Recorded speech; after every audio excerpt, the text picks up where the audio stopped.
Bismillahirrahmanirrahim. Assalamualaikum warahmatullahi wabarakatuh. Alhamdulillahirabbil alamin. Arsala rasulahu bil huda wa dinil haqq liyudhhirahu 'alad dini kullih wa kafa billahi shahida. Asyhadu an la ilaha illallah wahdahu la syarikalah wa asyhadu anna Muhammadan 'abduhu wa rasuluh. Allahumma shalli ala Muhammad wa ala alihi wa ashabi ajma'in. Anak-anak yang dirahmati Allah Subhanahu wa taala, alhamdulillah kita bisa berkesempatan kembali ya untuk bertemu.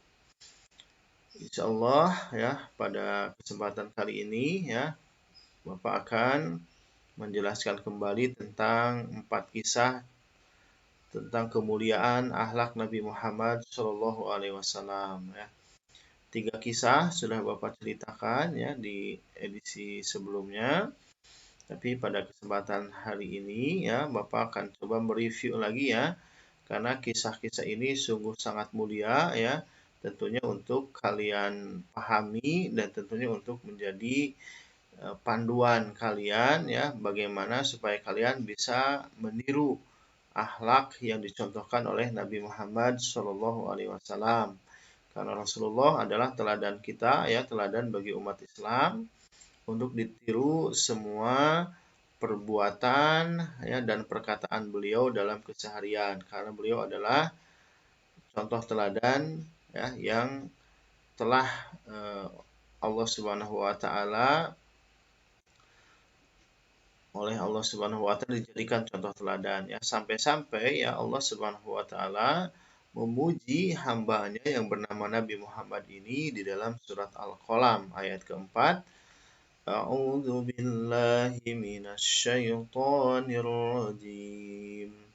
Bismillahirrahmanirrahim. Wa innaka la'ala khuluqin 'adzim. Dan sesungguhnya engkau Muhammad berbudi pekerti yang luhur ya.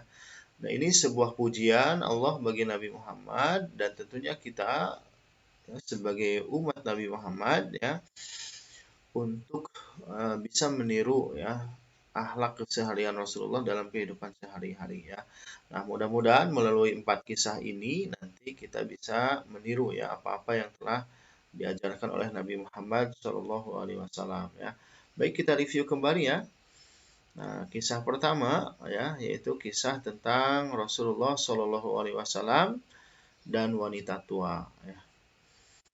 Nah, seorang wanita tua ya yang beragama Yahudi, wanita ini sangat membenci sekali Rasulullah SAW.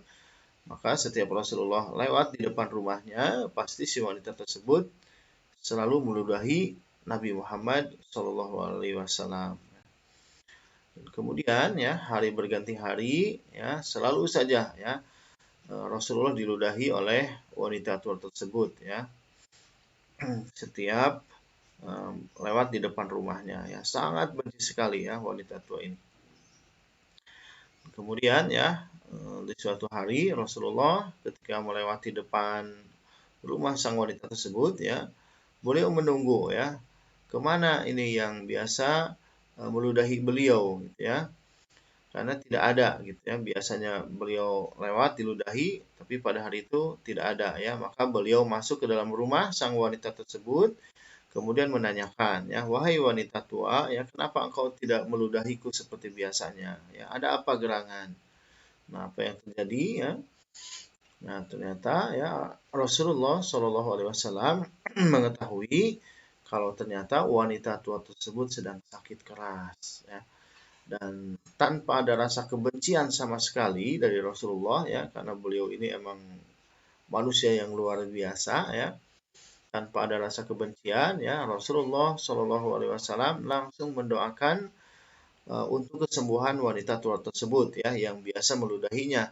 Dan ternyata apa yang terjadi ya, berkat kemuliaan akhlak Nabi Muhammad SAW, wanita itu pun tak kuasa menahan haru ya, hatinya luluh dengan keagungan akhlak Nabi Muhammad SAW dan akhirnya ia pun masuk ke dalam Islam ya. Alhamdulillahirabbil alamin ya. Nah, itu kisah yang pertama ya, wanita dan Rasulullah dan wanita tua ya.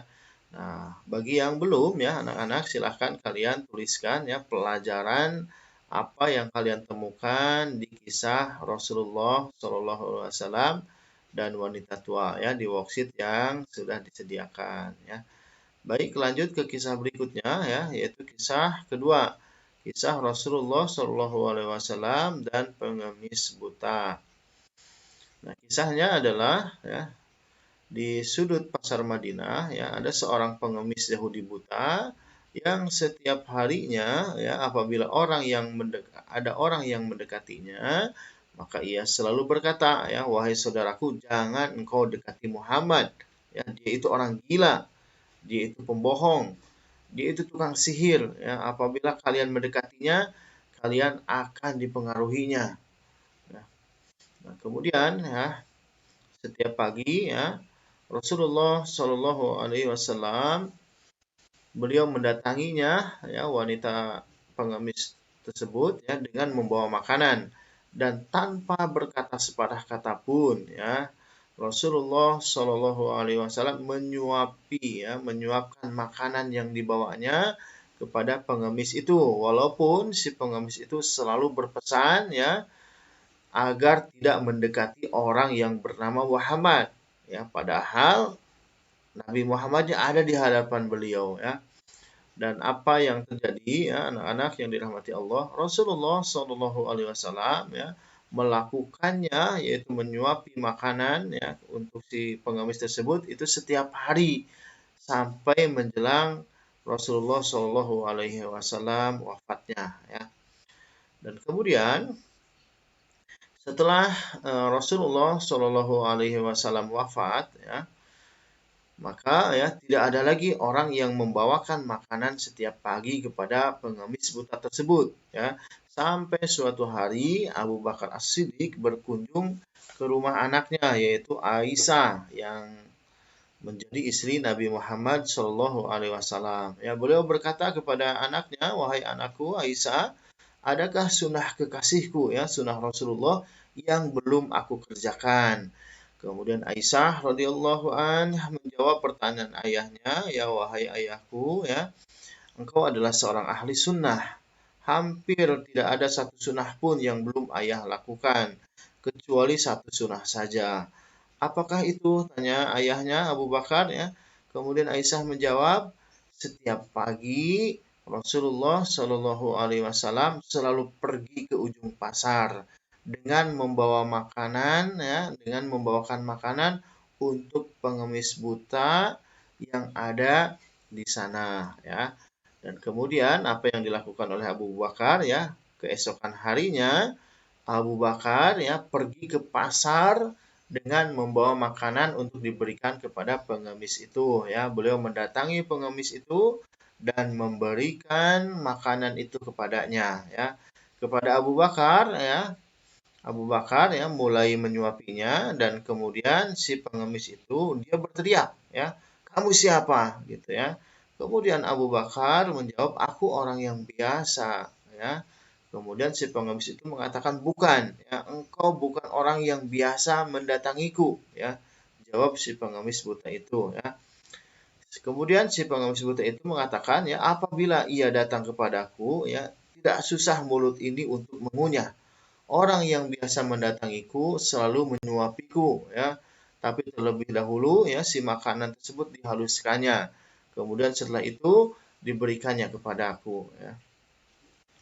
Kemudian ya apa yang terjadi selanjutnya ya Abu Bakar ya tidak kuat ya menahan air matanya ya kemudian dia menangis ya di hadapan pengemis tersebut sambil mengatakan kepada pengemis itu ya, aku memang bukan orang yang biasa datang kepadamu ya. Aku adalah salah seorang dari sahabatnya.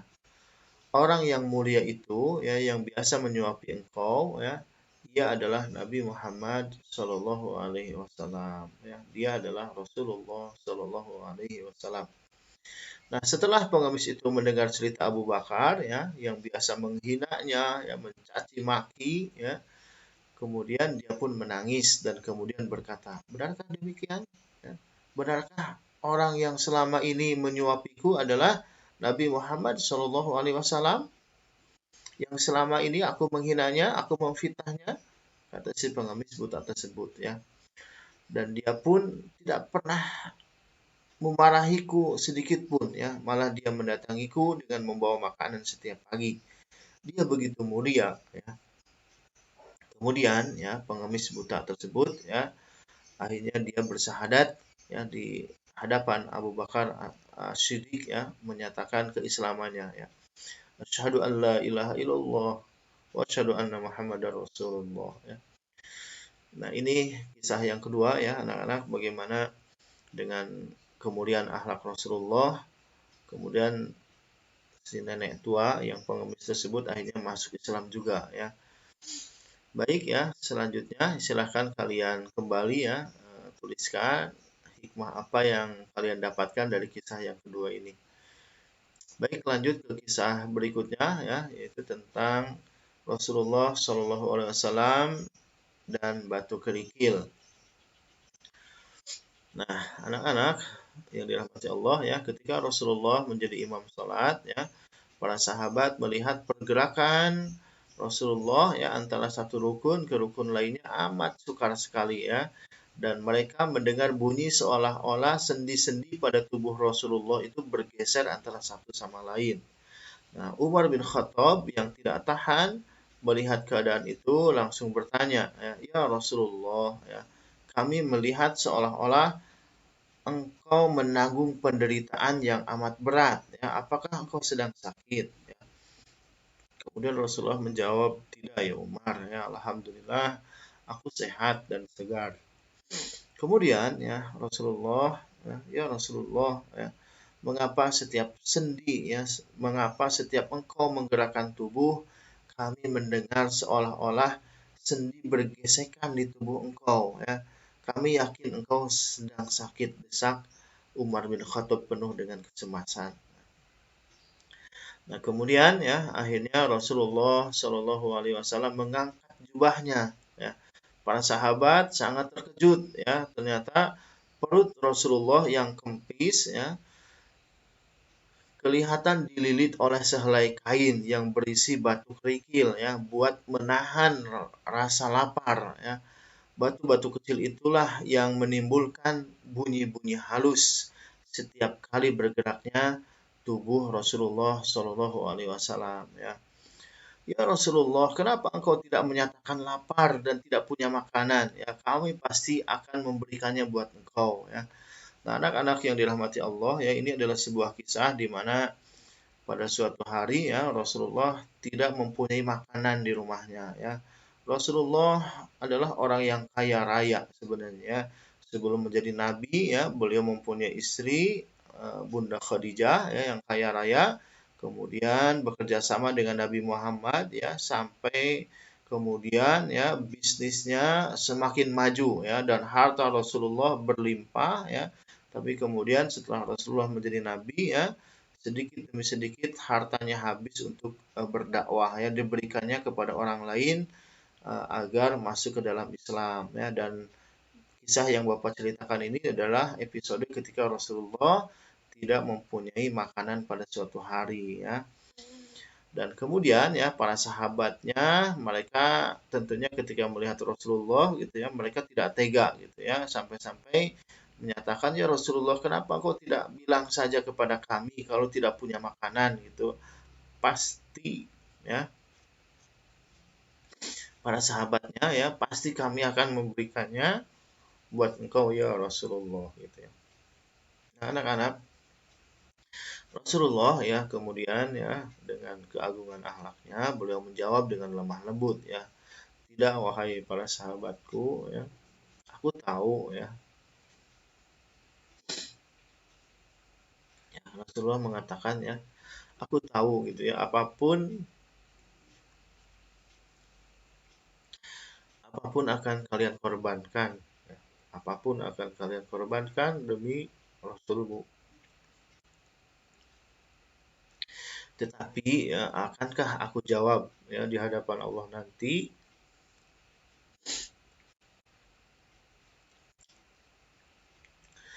apabila aku sebagai pemimpin menjadi beban bagi umatnya.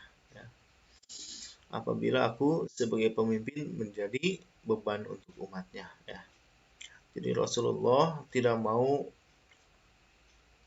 menjadi beban. Ya. Tidak mau menjadi beban bagi umatnya. Ya. Kemudian Rasulullah melanjutkan, ya, biarlah, ya, kelaparan ini sebagai hadiah Allah untukku, ya, agar umatku kelak tidak ada yang kelaparan di dunia ini, ya. Lebih-lebih tiada yang kelaparan di akhirat kelak, ya. Nah, anak-anak yang dirahmati Allah, ya, itulah sosok pemimpin yang agung, ya. Beliau tidak ingin menjadi beban untuk umatnya, ya. Dan Rasulullah lebih baik kelaparan, ya, daripada menyusahkan rakyatnya, ya. Nah, subhanallah, ya. Mudah-mudahan, ya, kelak di antara kalian ada yang menjadi pemimpin, ya, ada yang menjadi gubernur, ada yang menjadi presiden, ya, ada yang menjadi anggota DPR di negara tercinta ini, ya, sehingga kalian bisa mensejahterakan rakyat Indonesia, ya, sehingga semuanya menjadi sejahtera, ya, dan kalian menjadi pemimpin, ya, dan contoh pemimpin kalian adalah Nabi Muhammad Shallallahu Alaihi Wasallam. Ya, amin ya Allah ya Rabbal Alamin. Baik anak-anak yang dirahmati Allah, ya, kita lanjutkan, dan inilah kisah yang keempat, ya. Nah, sebelumnya, ya, bagi yang belum menuliskan pelajaran apa yang kalian dapatkan, silahkan kalian tuliskan di worksheet yang sudah tersedia, ya. Nah, ini kisah yang keempat, ya, tentang Rasulullah Shallallahu Alaihi Wasallam dan wanita kafir, ya. Nah, ada apa gerangan dengan kisah yang keempat ini, ya? Mari kita sama-sama menyimaknya, ya. Nah, suatu hari, ya, Rasulullah Shallallahu Alaihi Wasallam didatangi oleh seorang wanita kafir, ya. Ketika itu, ya, Rasulullah Shallallahu Alaihi Wasallam bersama beberapa orang sahabat, ya, sedang berkumpul, ya, dan kemudian wanita ini membawa beberapa buah biji limau, ya. Buah limau itu seperti buah jeruk lah, ya. Dan buah jeruk yang dibawa oleh wanita tersebut adalah sebagai hadiah untuk Nabi Muhammad Shallallahu Alaihi Wasallam, ya. Cantik sekali buahnya, ya, ranum dan terlihat kuning segar, ya. Siapapun yang melihatnya pasti akan tergiur, ya. Rasulullah pun, ya, menerimanya dengan senyuman gembira, ya.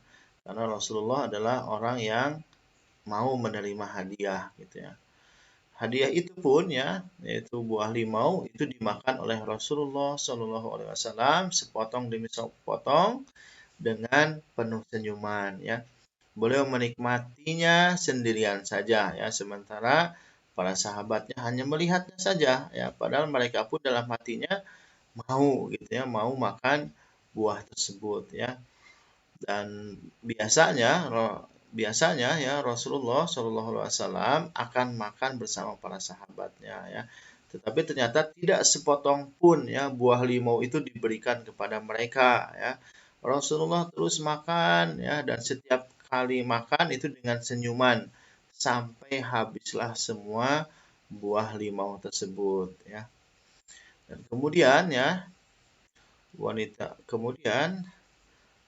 eh, Rasulullah, ya, setelah habis makanan tersebut, ya, wanita yang memberikannya itu minta izin pulang, ya, dan kemudian Rasulullah mengucapkan terima kasih atas hadiah yang diberikannya, ya. Dan kemudian, ya, para sahabat keheranan dengan sesuatu yang tidak biasa itu, ya. Lalu mereka pun bertanya, ya, dengan tersenyum. Rasulullah menjelaskan, ya, wahai sahabatku, ya, tahukah kamu, ya, sebenarnya buah limau itu, ya, sangat masam, ya. Saat sangat masam saat saya mengunyahnya pertama kali, ya. Seandainya, ya, seandainya kalian turut makan bersama, ya, saya khawatir ada di antara kalian yang akan mengernyitkan dahi atau memarahi wanita tersebut, ya.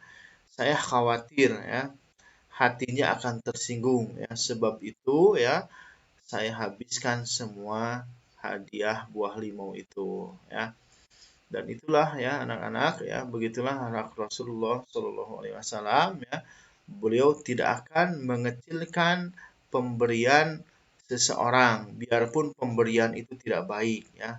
Bahkan dari orang yang bukan Islam sekalipun ya, beliau akan menjaga perasaan dan memuliakan setiap yang memberi ya. Dan apa yang terjadi ya dengan wanita kafir tersebut ya, ya, ia pun pulang dengan sangat kecewa ya, karena sebenarnya ya si wanita tersebut ya bertujuan ingin mempermainkan Rasulullah Shallallahu Alaihi Wasallam dan para sahabatnya dengan hadiah buah limau yang sangat masam itu ya. Dan ternyata ya rencananya gagal total oleh kemuliaan akhlak Rasulullah Shallallahu Alaihi Wasallam ya. Sekali lagi ya, ini bahwa Rasulullah membuktikan ya kepada kita bahwa beliau adalah makhluk yang paling agung ya, makhluk yang sangat mulia di sisi Allah, yang tentunya untuk kalian contoh dalam kehidupan sehari-hari ya. Beliau tidak pernah ya marah ya, tidak pernah beliau lihat ya, pokoknya dari keempat kisah ini ya semuanya itu eh, sungguh luar biasa ya. Rasulullah sama sekali tidak pernah membalas kejahatan-kejahatan orang-orang yang berbuat jahat kepada beliau ya. Justru Rasulullah membalas semua kejahatan-kejahatan itu dengan kemuliaan akhlaknya ya. Sehingga ya di antara orang-orang tersebut mereka sangat kagum kepada Rasulullah ya, bahkan masuk Islam ya karena keagungan akhlak Rasulullah Shallallahu Alaihi Wasallam ya. Nah anak-anak silahkan ya kalian tuliskan kembali ya hikmah apa yang kalian temukan di kisah yang keempat ini ya. Itu ya yang bisa Bapak sampaikan. Mudah-mudahan 4 kisah ini bisa menjadi pelajaran berharga bagi kalian ya, untuk kalian tiru ya bagaimana akhlak Rasulullah yang sangat agung ini ya. Mudah-mudahan kalian diberikan kekuatan ya untuk bisa meniru, mencontoh perbuatan-perbuatan Rasulullah Shallallahu Alaihi Wasallam ya. Mudah-mudahan kalian menjadi umatnya Nabi Muhammad ya, dibanggakan oleh Nabi Muhammad ya, menjadi bagian dari orang-orang yang solih dan solehah ya. Alhamdulillahirabbil alamin. Alhamdulillahirabbil alamin. Assalamualaikum warahmatullahi wabarakatuh.